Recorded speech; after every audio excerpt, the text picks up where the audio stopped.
삶으로 열어가는 아름다운 신앙 간증 오직 주만이의 김명인입니다. 자녀 셋을 잘 키우는 어머니가 있었습니다.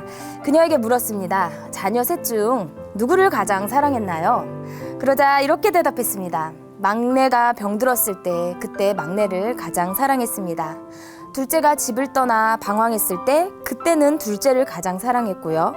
큰아이가 학교 성적과 이성 문제로 괴로워할 때 그때는 큰아이를 가장 사랑했답니다. 이것이 부모의 사랑이죠. 자녀가 고통스러워할 때 그것을 피하지 않고 끝까지 사랑으로 끌어안는 것이 바로 부모입니다. 하나님의 사랑은 이보다 더 큽니다. 인간이 죄악의 올무에 빠져 고통당할 때 독생자를 보내 우리를 구원해 주셨습니다. 그런 놀라운 하나님의 사랑을 깨닫고 돌아와 하나님을 예배하는 사람들을 만나는 시간이죠. 삶으로 열어가는 아름다운 신앙 간증 프로그램 오직 주만이. 오늘도 아름다운 믿음의 간증자 분들이 준비하고 계십니다. 먼저 이 자리 은혜롭게 채워주신 분들부터 소개해드릴게요. 춘천 한마음교회 성도님들입니다. 반갑습니다.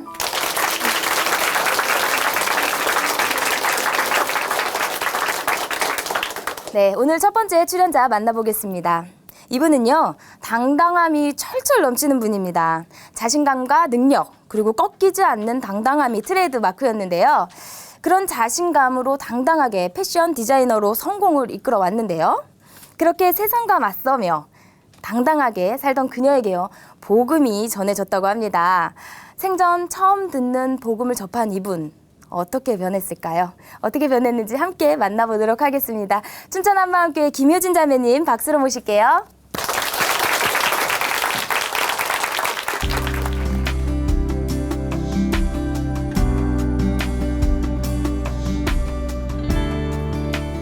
안녕하세요. 춘천 한마음교회 김효진입니다. 여자라면 누구나 한 번쯤은 꿈꿔봤을 직업이 패션 디자이너잖아요. 저 또한 어릴 적부터 패션 디자이너의 꿈을 꾸었는데요. 저는 그냥 패션 디자이너가 아니라 카리스마 넘치는 까칠한 패션 디자이너가 되었어요. 하지만 예수님을 만나 까칠한 디자이너에서 부드러운 복음의 증거자로 변화된 간증을 나누려고 합니다. 저는 어릴 적부터 어른들도 함부로 못할 만큼 한 카리스마한 성격의 소유자였어요. 저희 아빠는 울던 아기도 옆집 아저씨 불러온다 하면 울음을 뚝 그칠 만큼 소문난 카리스마의 소유자였는데요. 아빠를 닮아서인지 저도 한 카리스마 했습니다. 사실 저는 그 소리가 듣기 싫어서 굳고 부인하고는 했는데요. 어디를 가나 그 소리를 들으니 인정할 수밖에 없더라고요. 하루는 친구와 좀 어두운 골목길을 지나가는데 뒤에서 술 취한 아저씨 세 분이 어이 아가씨 하면서 추태를 부리시는 거예요. 전 너무 화가 나서 뒤로 확 돌아서 한 아저씨를 무섭게 쏘아봤어요. 스스로 느끼기에도 제 기가 장난이 아니더라고요. 순간 아저씨가 움찔하시더니 슬며시 옆길로 도망치시는 거예요. 저의 태도에 아저씨가 더 당황하셨나 봐요. 전 친구를 향해 의기양양한 미소를 띄워주었어요. 쾌감이 느껴지더라고요. 이런 성격은 패션 디자이너와 아주 궁합이 잘 맞았어요. 패션 업계가 그렇게 만만한 곳이 아니거든요. 센 언니들의 집합소라고 보시면 됩니다. 전 입사하고 얼마 안 돼서부터 두각을 나타냈어요. 직원들이 다 함께 워크숍에 갔는데 프로그램 중 간략한 테스트가 있었어요. 근데 어쩌다 보니 제가 1등을 한 거예요. 똑똑한 신입 디자이너로 제대로 눈 도장도 찍고 상금도 20만 원 받았습니다. 그때부터 제 자신감은 날개를 달았고 카리스마 있는 성격은 거침없이 드러났어요. 하루는 그런 제가 보기 싫었는지 한 선배 언니가 저를 옥상으로 불렀어요. 본인한테 고분고분하지 않던 것이 마음에 안 들었나 봐요. 그렇다고 제가 시키는 것을 제대로 안 한 것은 아니거든요. 제 생각이 저는 잘못한 것이 없기에 속으로 그래 어쩔 건데 내가 뭘 잘못했어 맞짱 한번 떠보자 다짐하며 옥상으로 올라갔어요. 전 지지 않겠다는 눈으로 그 선배를 똑바로 쳐다봤고 그 선배는 순간 움찔하더니 몇 마디 얼버무리고는 다시 내려가자고 하더라고요. 전 속으로 피식했습니다. 말도 못 꺼낼 거면서 폼 잡기는 하면서 말이죠. 그 이후로 그 선배는 웬만해서는 저에게 말도 걸지 않더라고요. 저도 그게 차라리 편했어요. 제가 누구 비 맞춰주는 성격이 아니었거든요. 신입 디자이너는 일반적으로 처음에는 선배들 잔심부름을 하다가 어느 정도 시간이 지나면 액세서리부터 디자인을 시작해요. 그리고 그 다음에 의류 디자인을 하게 됩니다. 저도 입사 후 6개월 정도 지나서 액세서리 디자인을 하게 되었는데요. 액세서리는 의류와 달리 생산 담당이 따로 없어 디자이너가 업체 관리까지 해야 했어요. 20대 중반의 여자가 그 바닥에서 달티 다른 업체 사장님을 관리하는 것은 쉬운 일이 아니었어요. 헌데 저는 성격 탓인지 그걸 너무 잘했습니다. 제가 얼마나 업체 사장님들을 쥐고 흔들었는지 한 모자 업체 사장님은 40대 후반의 나이셨는데요. 저만 보면 말을 더듬고 벌벌 떠셨어요. 그 사장님을 코너로 몰며 다그치던 모습은 아직도 동료들 사이에서 회자되고는 합니다. 물론 제가 아무한테나 멋대로 한 것은 아니에요. 근데 그 사장님은 너무 약속을 안 지키셔서 솔직히 제가 좀 강하게 대하긴 했거든요. 샘플 내오기로 하신 것을 다 안 해오시면 죄인 신문하듯 아주 피를 말렸고 하루에도 10번씩 전화해서 어디까지 하셨는지, 어디에 계시는지, 다른 일을 하고 계신 것은 아닌지 체크하고는 했습니다. 그러다 보니 제품이 제때 입고되고 질도 좋아 판매율이 좋았어요. 어떤 때는 옷보다 액세서리가 더 예쁘다는 평가를 받기도 했습니다. 또 그때 제 별명이 모든 사람이 예스라고 할 때 노라고 할 수 있는 사람이었어요. 제가 있던 브랜드에서는 1년에 18번 정도 상품을 출고했는데요. 매 차수마다 디자인이 끝나면 내부 품평회를 했어요. 다들 담당 디자이너가 상처받을까 봐 둘러둘러 표현을 하는데 저는 선배이든 후배이든 개의치 않고 날카롭게 제 생각을 다 말했어요. 물론 제 디자인에 대해서도 냉정하게 평가했습니다. 그러다 보니 디자이너들은 상처를 받아도 실장님은 시간이 갈수록 저를 더 신뢰하시더라고요. 중요한 의사결정을 하실 때면 꼭 제 의견을 물으시고는 했습니다. 상품에 대한 감이 있다고 하시면서요. 하지만 다른 디자이너들은 그런 모습을 곱게만 보지는 않았던 것 같아요. 그리고 저는 제가 디자인한 제품에 대해 매일 판매율을 분석하는 유일한 디자이너였어요. 판매가 안 좋은 제품은 그 이유가 무엇인지 매장주나 영업부를 통해 알아냈고 스스로 분석해서 다음 품평 때 개선 방향을 내놓고는 했습니다. 전 제 디자인에 대해 다른 사람보다 모르는 부분이 있으면 자존심이 상했어요. 그것이 좋은 점이든 나쁜 점이든 말이죠. 제가 먼저 다 알아야 했고 스스로 개선해야 성에 찼어요. 자기 주도적으로 일하며 일 처리가 깔끔하다 보니 회사에서 더욱 인정받기 시작했고 사장님은 조회 시간마다 공개적으로 제 칭찬을 하시고는 했어요. 내 말을 알아듣는 몇 안 되는 사람 중에 하나라고요. 그때쯤 프로젝트 팀이 결성되었는데 각 부서에서 한두 명씩 선발되었어요. 기획실에서는 제가 선발되었고 구성원끼리 투표로 팀장을 뽑았는데 제가 된 거예요. 거기에는 저보다 한참 나이 많으신 40대 분들도 있었고 회사 창립 멤버도 있었는데 참 부담스러운 일이 벌어진 거죠. 20대 중반의 어린 나이였지만 아마도 똑똑하고 리더십 있는 사람으로 여겨졌던 것 같아요. 그럴수록 자기 확신은 더 심해져갔고 전 제가 옳다고 생각한 일에 대해서는 윗분들도 개의치 않고 제 주장을 펼쳤어요.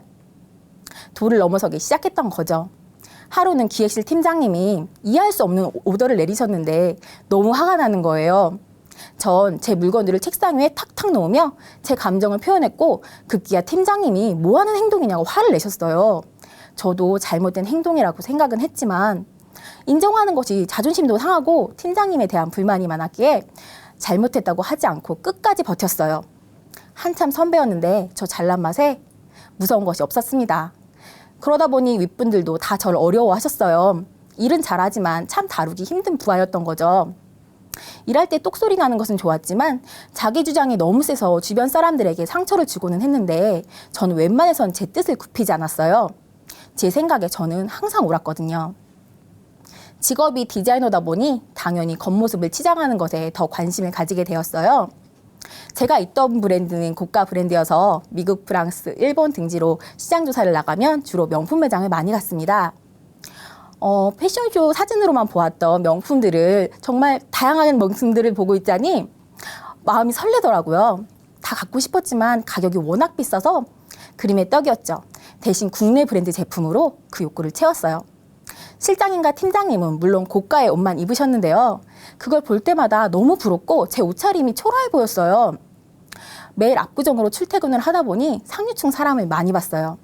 그럴수록 자신감도 떨어지고 자괴감이 생기더라고요. 그래서 쉬는 날에는 하루에 몇 시간이고 있는 옷을 다 꺼내서 코디를 해보고 액세서리로 치장하고 백화점 쇼핑을 하며 조금이라도 저의 가치를 높이고자 노력했습니다. 그러다 보니 한 달 월급의 반 이상을 옷을 사는 데 사용했는데도 늘 부족하다는 생각만 들었어요. 모 기업은 상류층에 고가 브랜드 옷만 입어야 디자이너로 뽑힐 수 있어요. 그만큼 패션 업계에서는 디자이너의 옷차림이 사람들의 평가 대상이 되었기에 늘 알게 모르게 옷에 큰 압박감을 느꼈습니다. 트렌드 설명회, 해외 출장, 소재 박람회, 패션쇼, 광고 촬영, 스타일링 회의 등등 패션 업계는 재미있고 새로운 세계였어요. 저는 점점 더 일에 빠져들었고 회사에서 인정받을수록 맡은 일을 완벽히 해내려고 더욱 노력했어요. 그러다 보니 매일 야근은 기본이었고 늘 11시 막차를 타고 퇴근했는데 집에 도착하면 12시가 넘었죠. 제 인생에 집 회사밖에 없었어요. 마치 일하기 위해 태어난 사람 같았습니다. 그렇게 이래저래 살다가 오랜만에 15년지 친구를 만났어요.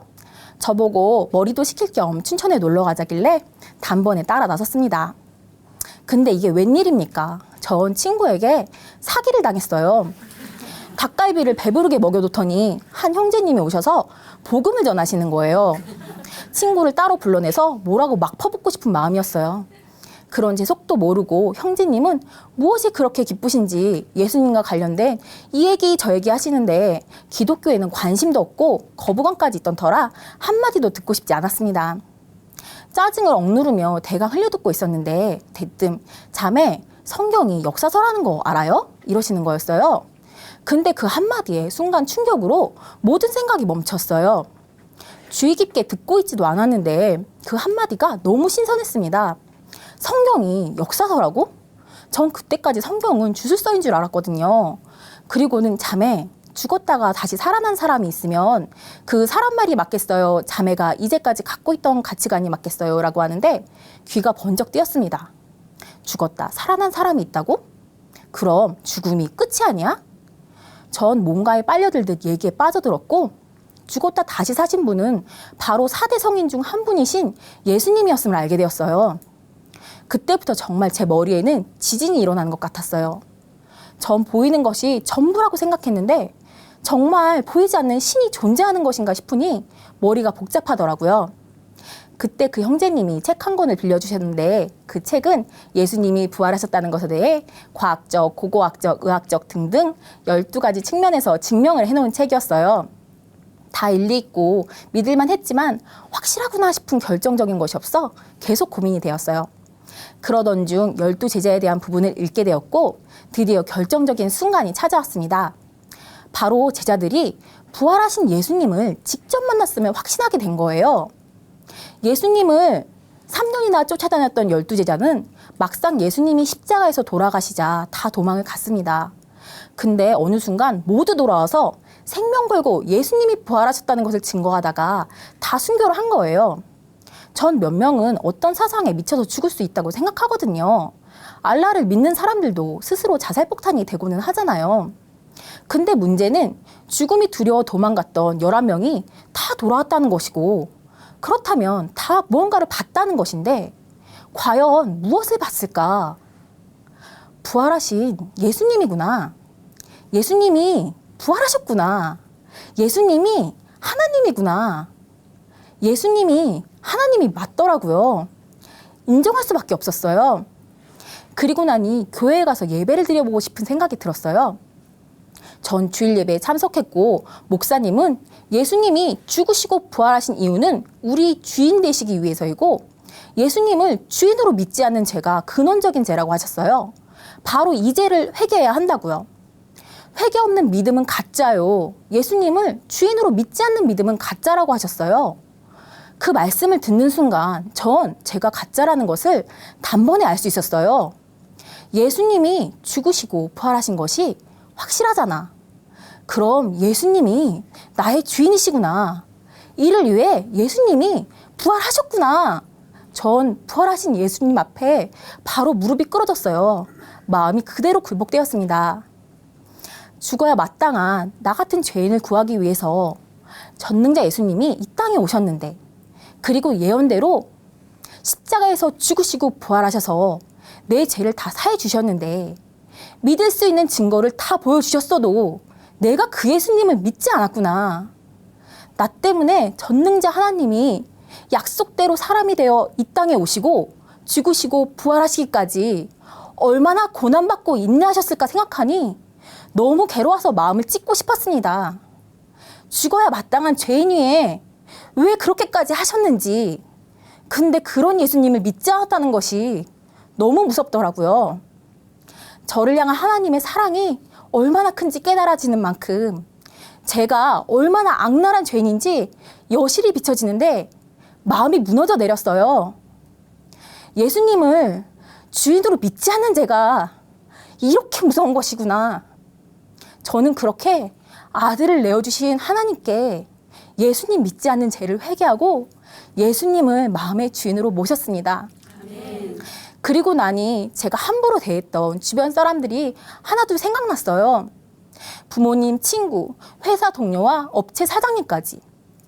내가 주인 돼서 사람들한테 막대하며 늘 나만 옳다고 주장했던 무자비한 모습이 떠오르는데 나로 인해서 상처받았을 사람들을 생각하니까 마음이 너무 아팠어요. 저는 늘 저밖에 몰랐고 다른 사람의 마음을 돌아본 적이 없었어요. 그들 때문에 내가 힘들고 내가 손해보고 내가 상처받았으니 그렇게 대하는 것은 당연하다고 그들은 마땅히 비난받아야 한다고 생각했는데 예수님을 믿지 않아서 내가 그렇게도 나만 옳다 생각하며 내 마음, 내 뜻대로 내가 옳다 생각하는 대로 살았구나 깨달아지니 하나님께 회개만 터져 나왔습니다. 그 후 제일 먼저 팀장님께 전화를 드렸어요. 그간 제가 잘못했다고 죄송했다고 사과드리니 의아해 하시면서도 오히려 고맙다고 받아주시더라고요. 먼저 숙이는 것이 그렇게 기쁜 일인지 처음 알았습니다. 예수님을 주인으로 모시니 주님이 주시는 기쁨과 평강이 흘러넘쳤어요. 얼굴에는 늘 웃음이 가득했고 사람들은 제 눈꼬리가 내려갔다며 갑자기 얼굴이 왜 이렇게 순해졌냐고 하더라고요. 거울을 유심히 보니 신기하게 제가 봐도 좀 순해진 것 같았어요. 예수님 믿으면 성형수술 안 해도 되더라고요. 겉모습에 치중했던 것도 바뀌었어요. 예전에는 저보다 옷 잘 입는 디자이너 선배들을 만날 때마다 위축이 되었어요. 압구정 거리와 갤러리아 백화점 앞을 지나다니는 것이 너무 싫더라고요. 근데 이제는 영생을 가진 예수님이 주인인 내가 진짜 부자라는 생각이 드니까 그냥 다 만만해 보이더라고요. 말씀에 아무리 똑똑하고 세상 지식이 많아도 초등학문이요. 아름다운 것도 다 썩어질 것이라고 하시니 치장하는 것에도 점차 관심이 떨어졌어요. 예전에 저와 같이 쇼핑 다니느라 고생했던 친구가 있는데요. 이제는 제가 쇼핑하는 것이 귀찮다고 하면 깜짝 놀라고는 합니다. 김효진 진짜 많이 변했다며 엄청 기뻐해요. 무엇보다 쇼핑하는데 안 따라다녀도 되니 그런 것 같아요. 또 놀라운 변화는 주변 사람들한테 관심이 생긴 거예요. 그 전까지 저는 개인주의라고 불릴 만큼 타인에 관심이 없었거든요. 이후 다른 회사로 이직을 하게 되었는데요. 인적성 검사를 했는데 강점 5개 중에 조화, 공감, 개발자라는 타인에 대한 배려와 이해에 대한 관련된 강점이 3개나 나온 거예요. 제가 다 깜짝 놀랐습니다. 지금 회사 사람들은 예전에 저의 이런 모습을 간증하면 믿을 수 없다며 진짜냐고 몇 번이나 물어요. 특히 업체 사장님 얘기가 너무 충격적인가 봐요. 사실 저는 여전히 카리스마 있는 사람으로 평가되고 있어요. 다만 앞에 수식어가 바뀌었습니다.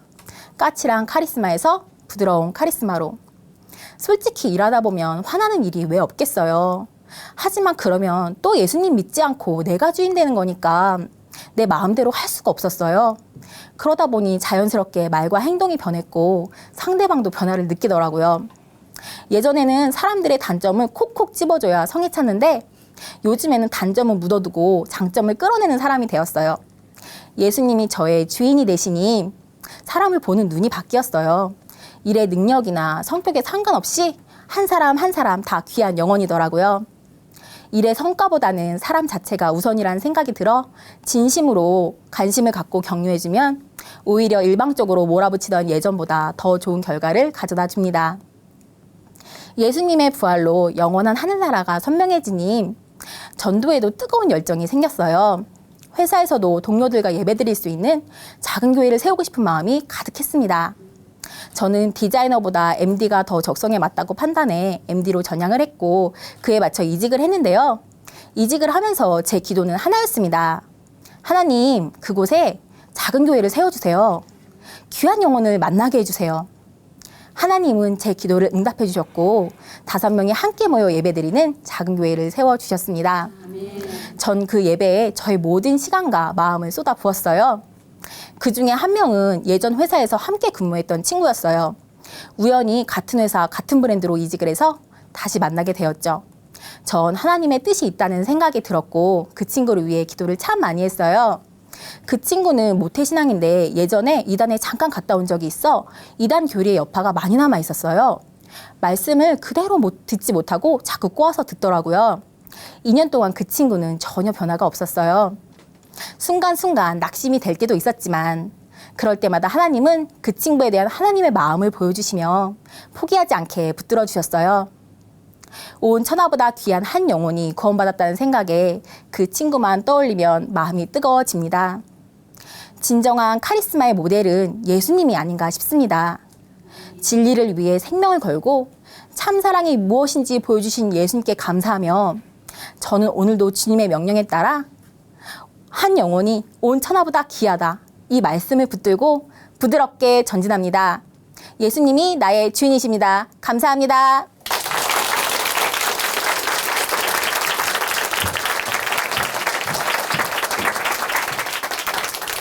네, 김효진 자매님 간증 감사합니다. 예수님을 만나기 전과 후 여러분들에게는 어떤 변화가 있었나요? 갈라디아서 2장 20절에는 이런 말씀이 있습니다. 내가 그리스도와 함께 십자가에 못 박혔나니 그런즉 이제는 내가 사는 것이 아니요 오직 내 안에 그리스도께서 사시는 것이라. 부활하신 예수님께서 우리 안에서 살게 되면 어떤 변화가 있을까요? 김효진 자매님처럼 생각이 바뀌고 삶이 변하게 됩니다. 내 삶의 주인이 나에서 예수님으로 변하고 또 내 삶의 목적이 성공해서 천국과 영생의 소망으로 바뀌게 되죠. 우리 스스로의 정체성을 회복하고 또 삶의 목적을 회복하는 것도 바로 이 복음으로부터 시작된다는 사실 간증을 통해서 다시 한번 깨닫게 되었습니다. 김효진 자매님 간증 다시 한번 감사드립니다. 아름다운 믿음의 고백으로 하나님의 은혜를 나누는 오직 주만이 오늘 두 번째 출연자 만나보겠습니다. 이분은요, 집 짓는 일의 최고의 전문가입니다. 목수셨던 아버지에게 목공일을 배우고 또 학교에서는 건축을 배웠습니다. 아르바이트를 하면서 손가락을 다치면서 마음의 상처를 받기도 했었는데요. 그럼에도 열심히 일하고 노력해서 건축과 인테리어의 전문가가 되었습니다. 그런 그가 예수님을 만나고 삶에 크나큰 변화가 일어났다고 합니다. 어떤 변화가 일어났는지 함께 들어보도록 하겠습니다. 춘천 한마음교회 김재현 형제님 이야기 박수로 함께 청해 듣겠습니다.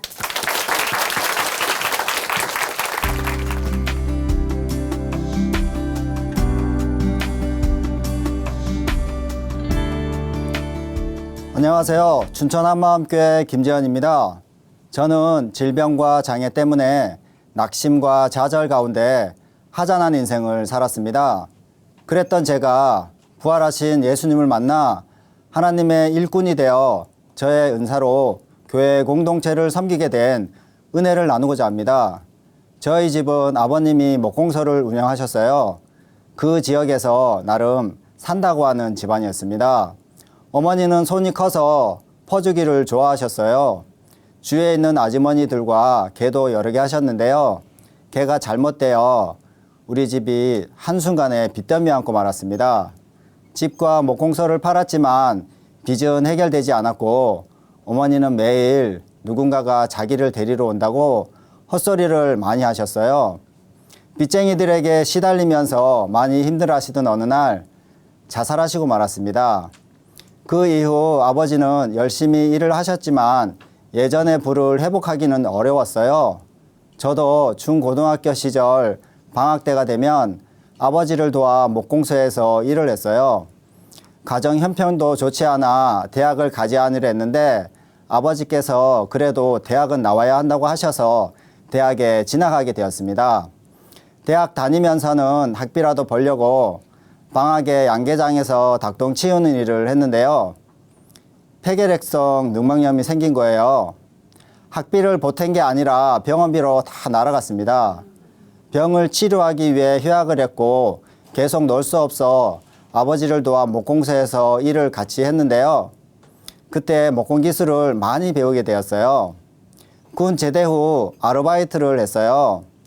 선배가 일하는 스키장에서 일을 했는데 제가 목공 기술을 갖고 있는 줄 알고 열쇠 보관함을 만들어야 되는데 좀 도와달라고 하더라고요. 그래서 열쇠 보관함을 만들다가 전기톱에 그만 손가락 4개가 잘리는 사고가 났습니다. 사고가 났을 때 진짜 하나님만을 찾았습니다. 참을 수 없는 고통이 있었지만 하나님이 도와주셔서 너무나도 침착했고 제가 잘린 손가락을 감아주면서 병원으로 이송되었습니다. 피를 너무 많이 흘려 기절했는데요. 깨어나니까 이미 수술이 끝나 있었고 병실이었습니다. 손가락 봉합 수술을 3번이나 했지만 원래 손가락으로 회복하기는 어려웠어요. 손가락이 잘린 사고 이후 아무것도 할 수 없다는 생각에 이 손으로 내가 무엇을 할 수 있을까? 병신이 됐는데 뭘 할 수 있을까? 나를 자책하며 사람들을 만나면 손을 품 안에 감추고 피했습니다. 제 인생은 한마디로 하자난 인생이 되어버렸습니다. 죽을 용기는 없고 먹고는 살아야 하고 딱히 갈 만한 데도 없고 해서 거친 공사판에서 형틀 목공, 미장, 타일, 방수 등 여러 가지 다양한 일들을 했습니다. 몇 년간 일을 하다 보니 자신감이 생겼어요.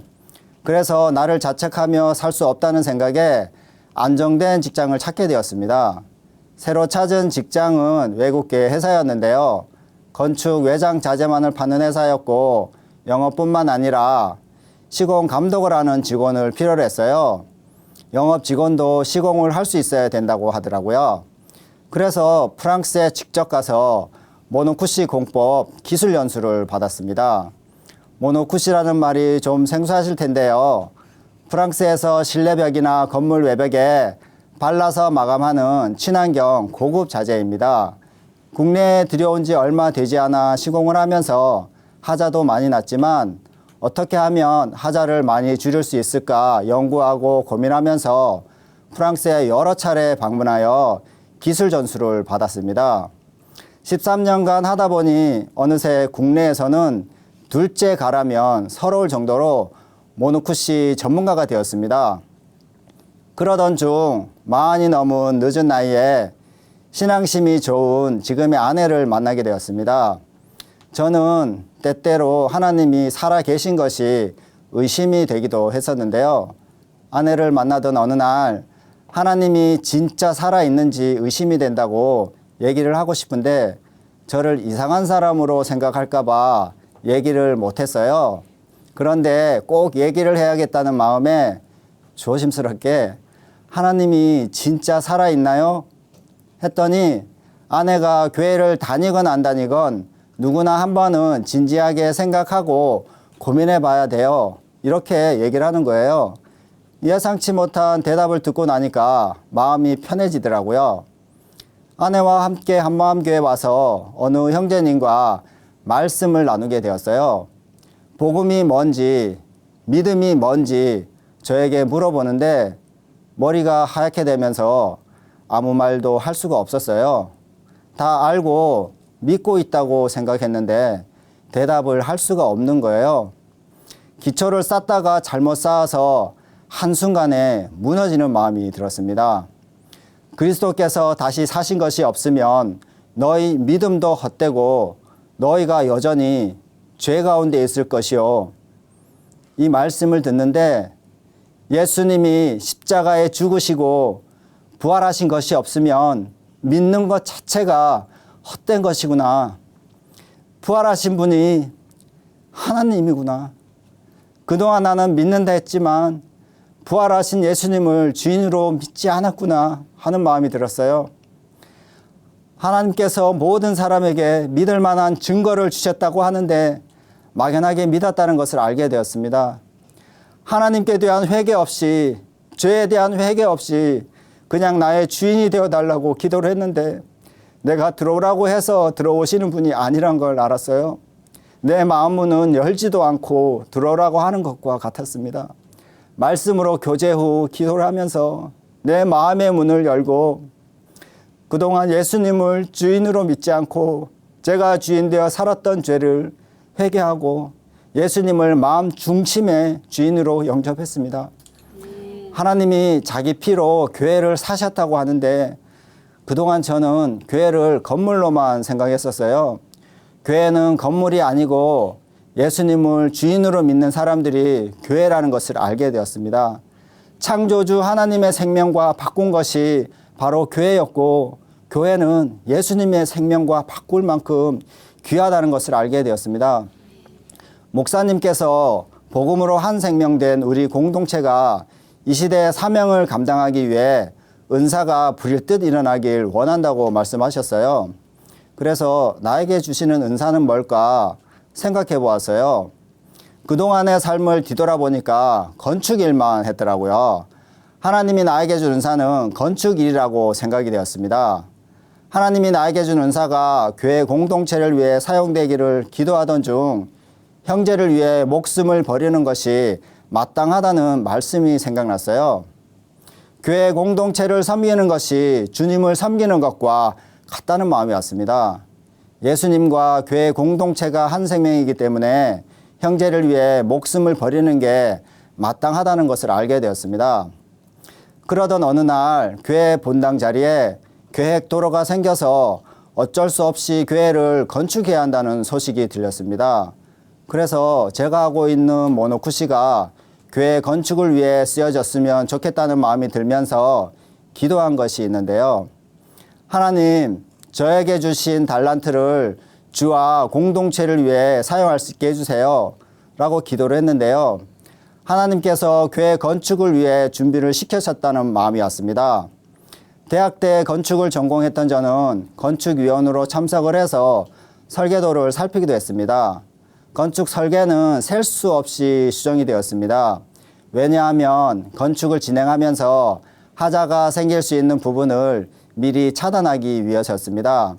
이렇게 설계도가 변경되니 교회 신축은 계속 늦어졌습니다.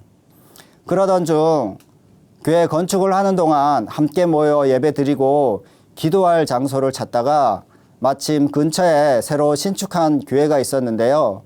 그 교회가 사용하지 않은 구간을 임대하러 찾아갔다가 교회 신축으로 재정적 어려움에 처해 있는 그 교회 소식을 듣고 기도하면서 신축 계획이 취소되었어요. 그 교회로 이전하기로 3일 만에 결정된 것을 알게 되었어요. 결국 우리 교회는 새 교회 건물을 얻게 되었습니다. 그 당시 저는 하던 사업이 잘 되지 않아 새로운 직장에 출근하기로 했었는데요. 건축위원으로 있던 지체가 교회가 이전되면 형님이 할 일이 많다고 그러는 거예요. 그래서 마음속으로 아니 이미 지어진 건물로 가는데 무슨 할 일이 있어. 고작 해야 짐 옮기는 것밖에 더 있겠어? 라고 생각을 했어요. 그런데 저의 생각과는 달리 이전한 교회로 갔더니 제가 해야 할 일들이 너무 많이 있더라고요. 그래서 내 평생에 이런 기회가 2번 다시 오지 않을까라는 생각에 새 직장을 교회 리모델링이 끝나고 나면 가기로 결정을 했어요. 하던 사업이 잘 되지 않아 경제적으로 어려웠는데도 불구하고 아내가 교회 공동체에서 일하는 것에 대해 찬성해줘서 고마웠어요. 하나님께서 먼저 그의 나라와 그의 의를 구하면 이 모든 것을 더하여 주실 거라는 말씀을 믿고 물질에 대한 염려를 내려놓고 기쁘게 일을 할 수 있었습니다. 어머니 죽음 이후 어려워진 집안 형편과 손가락 절단 사고 때문에 아무것도 할 수 없다고 생각하며 소망 없이 살던 그때 공사판에서 어쩔 수 없이 해야 했던 일들이 교회 리모델링에 사용이 되고 내가 주인 되어 살던 자가 하나님께 쓰임을 받을 수 있다는 것이 너무나 감사가 되었습니다. 교회 일을 하게 되면서 제 평생에 잊지 못할 일들이 있었습니다. 우리 교회는 교회 성도들이 목사님 설교 말씀을 듣고 간증을 기록하는데요. 목사님께서는 기록한 간증문을 제본을 해서 모아두었어요. 그래서 간증집을 꽂아둘 책장이 많이 필요했습니다. 그런데 시중에 더 세련되고 멋진 책장들을 구입하면 될 텐데 제가 헌금함을 만든 걸 보신 목사님과 지체들이 저에게 책장을 만들면 어떻겠냐고 제안을 했어요. 그래서 그동안 아버지께 배웠던 목공 기술을 가지고 10,000권 정도의 책을 꽂을 수 있는 책장을 직접 만들었습니다. 완성된 책장을 보신 목사님과 지체들이 좋아하는 모습을 보니 제가 더 기뻤습니다. 제가 건축 외장 사업을 접으면서 남은 자재가 있었어요. 신축하면 필요할까 하여 교회에 갖다 놓았어요.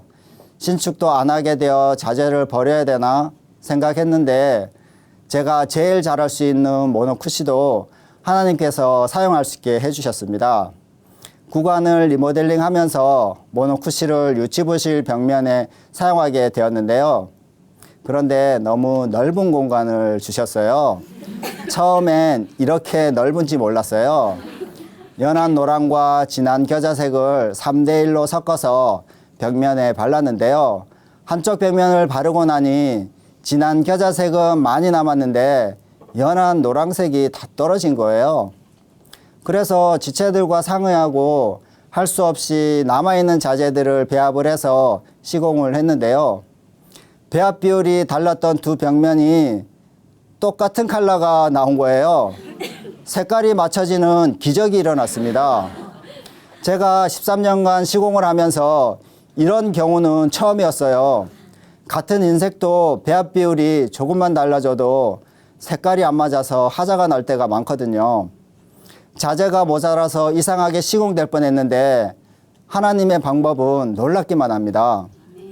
불쾌 지수가 높은 뜨거운 여름날 교회 공사를 하면서 예수님을 주인으로 믿는 사람들이 모인 교회 공동체의 능력을 똑똑히 보았습니다. 제가 알고 있는 건설 현장과는 비교도 할 수 없었어요. 보통 건설 현장은 다툼과 욕이 일어나기 쉬운데 복음으로 공동체가 세워지니까 헌신과 열정이 자발적으로 일어나면서 교회 공사에 모인 사람들이 주님을 사랑하고 형제를 사랑하는 마음으로 일을 하니 말 다툼이나 의견 충돌이 한 번도 없었어요. 일을 하는 지체들이 전문가가 아니다 보니 일을 하다가 하자도 생겼습니다. 한 번은 전기 공사를 하고 있었을 때였어요. 전기선을 연결해서 테이프로 감으라고 했어요. 제대로 잘 연결했는지 확인하기 위해 전기 스위치를 눌렀는데요. 전기불이 켜지지가 않은 거예요. 어디에 원인이 있는지 확인하니 전기선을 피복을 벗기지도 않고 그냥 테이프로 감아 놓기만 했더라고요. 그래서 한바탕 웃었어요. 이건 하자 축에도 끼지 못했어요. 엄청난 대형 하자가 하나 생겼는데요. 신관에서 구간으로 고압 전기를 연결해야 돼서 땅을 70cm 정도 파고 빈 관을 묻었는데요. 다 묻고 나서 빈 관에 전기선을 넣으려는데 이게 웬일입니까? 관보다 전기선이 두꺼워서 안 들어가는 거예요.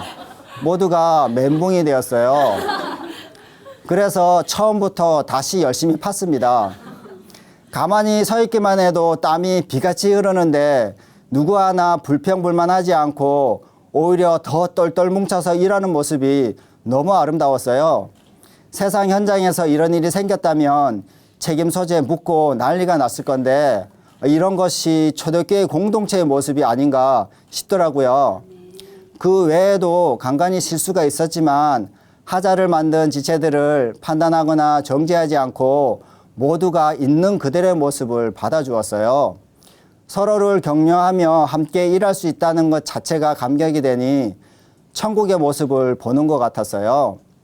직장에 다니는 지체들은 시간이 날 때마다 교회 와서 교대로 일을 해주었어요. 대학생들도 수업이 일찍 끝나거나 수업이 없는 날에는 교회 와서 일을 했는데요. 기술도 없고 경험도 없으니까 일은 잘 못했지만 어떻게 일하라고 하면 그대로 했어요. 일을 하다 보면 이유를 묻거나 자기 생각을 주장할 수 있잖아요. 자기를 내세우지 않고 따라주었어요. 평일에 시간이 나지 않은 직장인들과 기술을 갖고 있는 형제들도 금요일이나 토요일에 교회 와서 팔을 걷어붙이고 함께 일을 했어요. 자매들은 청소를 맡아서 했는데요. 거의 입주 청소 수준이었어요. 어느 정도였냐면요. 유리를 얼마나 깨끗하게 닦았는지 문이 열려 있는 줄 알고 고개를 내밀다가 부딪혀 머리에 혹이 생기기도 했습니다. 사실 일할 때 제일 중요한 것이 먹는 것이잖아요. 직접 공사를 돕지 못한 자매들도 식사뿐 아니라 세찬까지 너무 맛있게 준비해 주어서 오히려 집에 있을 때보다 더 살이 쪘어요. 어떤 지체들은 함께 일을 할 시간이 없다고 너무 미안해하면서 음료수와 간식을 사다 주어서 먹을 것이 항상 넘쳤어요. 한 번은 제가 간식 시간에 눈에 잘 안 띄는 곳에서 일을 하고 있었어요. 그래서 간식을 못 먹어서 살짝 삐질 뻔했는데요. 그런데 제가 있는 것을 어떻게 알고 간식을 갖고 왔더라고요. 정말 감사했어요. 공동체 지체들과 함께 하니까 육체적으로 힘든 일들도 감당할 수 있었습니다. 이번에 공동체와 함께하는 일을 통해 저의 일생에 있어서 2번 다시 오지 않을 기회를 주셨습니다. 제가 건축 일을 하고는 있었지만 모든 분야에서 전문가는 아니었거든요. 건축 일에 종사하고 있고 그동안 현장에서 눈여겨봐왔던 것을 그냥 하는 것밖에 없었어요. 마땅히 하나님의 것을 드린 것이었습니다. 어느 날 목사님께서 저에게 건축원금 많이 했다고 말씀하시는데 저는 무슨 말인지 몰랐어요. 건축원금을 드리지 못해 죄송했는데 교회 공동체를 위해 일한 것 자체가 헌금이라 하시고 하늘나라 상급으로 다 쌓였다고 말씀하시는데 정말 감사했습니다. 그동안 질병과 장애 때문에 제 자신을 비관하고 학대하면서 하루하루를 소망 없는 삶을 살아왔습니다. 아무 소망 없이 힘들게 살았던 이유는 장애 때문이 아니라 예수님을 믿지 않고 제가 주인 되어 살았기 때문이었습니다. 증거 없이 믿었던 하나님이었는데 예수님의 부활하심을 통해 하나님이 살아계신 것과 예수님을 나의 주인 창조주 하나님으로 확증할 수 있었습니다. 부활의 복음으로 세워진 교회 공동체와 함께하는 삶을 통해 하나님이 하시는 일과 사람이 계획한 일이 얼마나 다른지를 알게 되었습니다. 혼자서 할 수 없는 일들을 교회 공동체와 함께하면서 복음의 능력을 경험하게 되었습니다. 나만 잘하면 되지 생각했었어요. 그런데 쓰러져 넘어졌을 때 혼자 일어나기가 힘들었지만 생명을 나누는 공동체가 있으니까 넘어졌다가도 다시 일어나는 오뚜기 신앙이 되었습니다. 세상 집만 짓던 자가 영원한 하늘나라 처소를 준비하는 자가 되었습니다. 주와 공동체를 위해 은사가 사용된다면 부르는 즉시 순종하며 어디든지 달려가겠습니다. 감사합니다.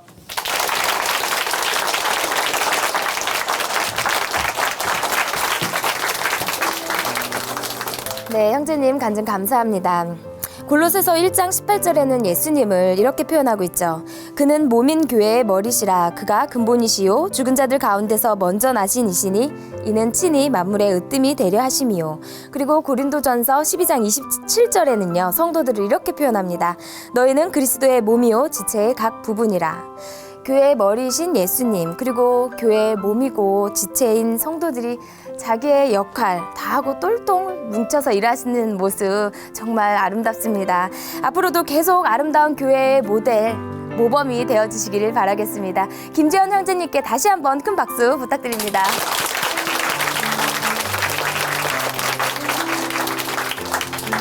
하나님으로 인해 변한 삶의 고백이 있는 간증 프로그램 오직 주만이, 오늘은 여기까지입니다. 지금까지 함께해 주신 춘천 한마음교회 성도님들 그리고 시청자 여러분 감사드립니다. 이 시간 오늘도 찬양으로 마무리하겠습니다. 찬양해 주실 분은요 하유정 자매님이시고요. 제목은 사명입니다. 오늘도 우리의 주인 되신 예수님과 동행하는 멋진 하루 보내시길 바랍니다. 감사합니다.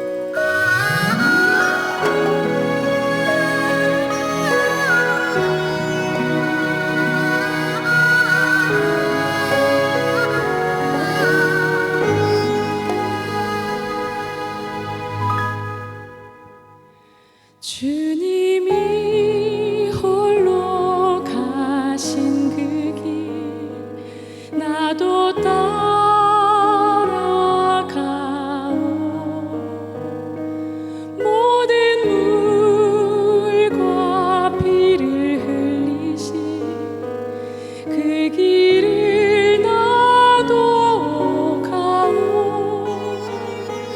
험한 산도 나는 괜찮소. 바다 끝이라도 나는 괜찮소. 죽어가는 저들을 위해 나를